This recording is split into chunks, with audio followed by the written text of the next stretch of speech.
Assalamualaikum warahmatullahi wabarakatuh. Selamat pagi teman-teman.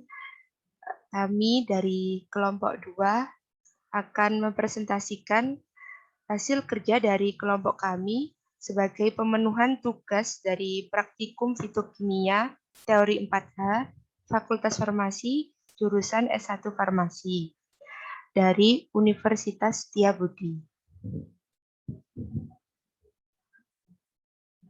Kami dibimbing oleh Bapak Dosen Apoteker Taufikur Rahman, MFAM. Kelompok kami beranggotakan saya sendiri, Ananda Reski Putri, Amin Natalia, Ria Aryani, dan Elsa Ananda Kristi. Di sini kami akan membahas mengenai resume jurnal yang berjudul Efek Antidiabetes Herbaciplukan atau Pisalis angulata pada mencit diabetes dengan induksi aloksan. Pertama yang akan kami bahas adalah ekstraksi cair-cairnya. Sampel yang digunakan herbaciplukan. Kemudian untuk metode ekstraksi pada cair yang digunakan adalah infundasi atau perebusan dengan air. Kemudian pelarut yang akan digunakan ketika ekstraksi cair-cair nanti adalah N-heksana, air, dan asetil asetat.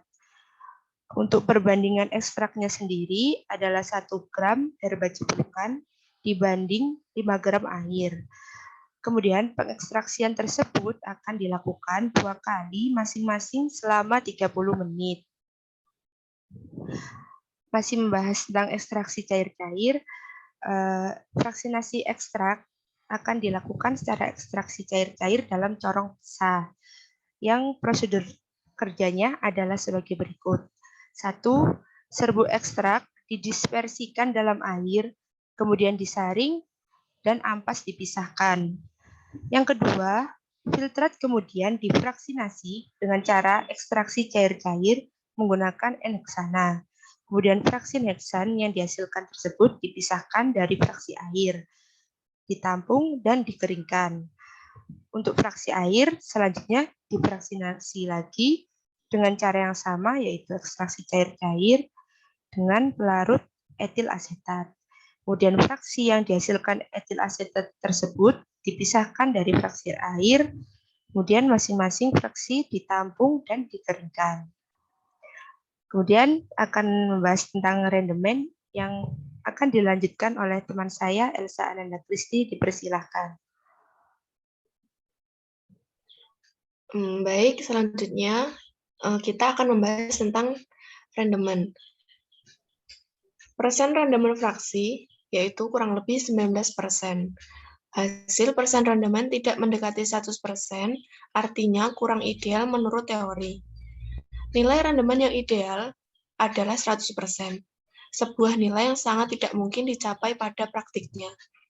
Namun, menurut literatur pada Farmakope Herbal Indonesia, menyatakan bahwa rendemen herbaciplukan tidak kurang dari 9,65%. Artinya, hasil sudah ideal menurut FHI.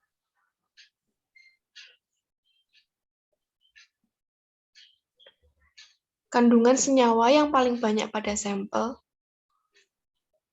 Pada jurnal tidak dijelaskan senyawa mana yang terkandung paling banyak.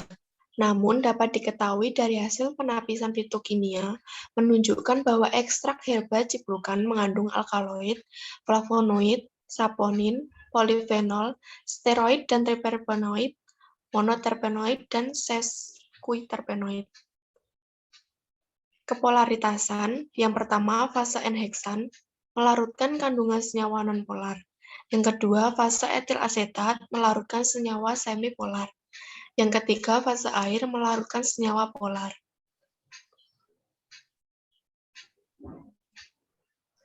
Dalam penelitian tersebut, fraksi hasil ekstraksi cair-cair digunakan untuk uji efek antidiabetes. Fraksi dengan rendemen yang diproses lebih lanjut adalah fraksi air dan fraksi etil asetat. Fraksi heksan tidak diuji, karena rendemen fraksi heksan paling besar sehingga fraksi yang dihasilkan dari fraksinasi dengan pelarut heksan sangat sedikit.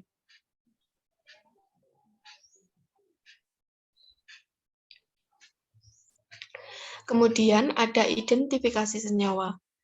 Dalam jurnal hanya dituliskan fraksinya saja, tidak ada senyawa identifikasinya. Saran dari kelompok kami adalah identifikasi senyawa kimia dapat dilakukan dengan menggunakan KLT atau kromatografi lapis tipis. Identifikasi golongan senyawa dilakukan terhadap ekstrak dan fraksi-fraksi yang diperoleh dengan penampak bercak di antaranya. Yang pertama, alkaloid dengan reagen Dagendorf. Yang kedua, flavonoid dengan uap amonia dan reaksi sitroborat. Yang ketiga, steroid dan terpenoid dengan reagen Lieberman-Burchardt. Yang keempat, tanin dengan bereaksi FeCl3. Dan yang terakhir, saponin dengan bereaksi anisaldehida.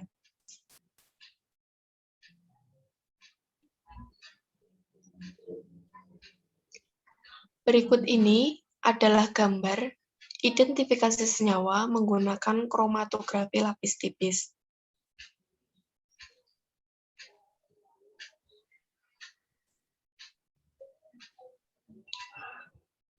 Terima kasih atas perhatiannya. Mohon maaf jika ada salah kata. Wassalamualaikum warahmatullahi wabarakatuh.